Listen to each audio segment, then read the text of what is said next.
everybody, it's Missy from Shimmerz again, and today's video is going to show you different ways that you can treat your cardstock before applying Shimmerz paints. And the first thing that I'm going to use here is gesso, and this is white gesso, and I'm just using white cardstock here.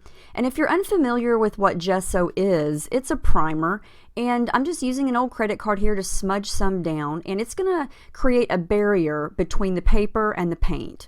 And it's going to toughen up the paper, give it a little bit of texture, and just give the paint somewhere to go when I spray it onto the paper. The second section here, I'm going to use just plain, cheap, white acrylic paint. Now, it's definitely a lot thicker, it's more opaque, it's going to create an even thicker barrier on the paper here, and it's going to be completely different than the white gesso, and we're going to look at how those are different. The third section is going to be just plain cardstock with nothing on it. Alright, so I'm going to be using a couple of different sprays. This is Colorings in Don't Citron Me. Then I'm going to use Vibes in Jenny B Blue. And then I'm going to add a third color, which is Colorings in Heidi Ho Blue. And you can already see the difference in what's going on here when I just spray these directly onto the paper.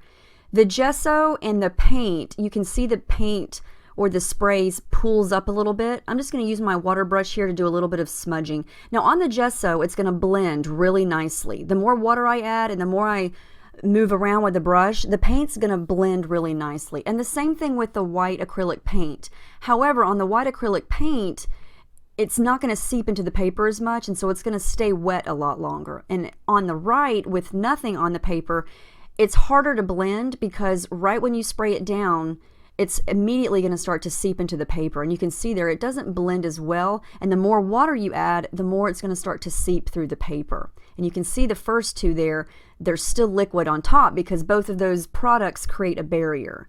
But they do allow for really nice blending, and the looks are just totally different. And when the paint is dry, you're going to notice a significant difference. Now each look is perfect and great in its own way. It just depends on what you're going for and the finished look that you want.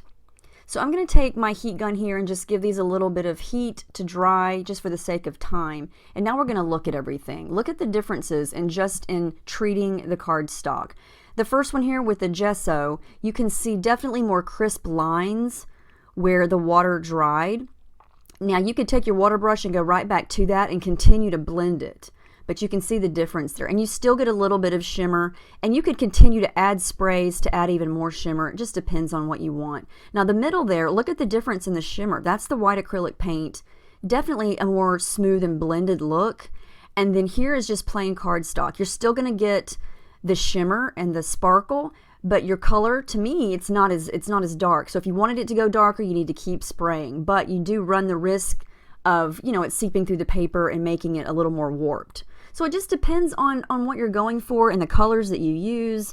And I think it's just interesting to look at the differences there. Again, there's a close-up of the gesso. That's the one that I use the most on my projects. There's the white acrylic paint, and then finally the plain cardstock with no treatment on the background. So it just depends on what you want to do, but I just wanted to take the time to look at the differences. So thanks for joining us today.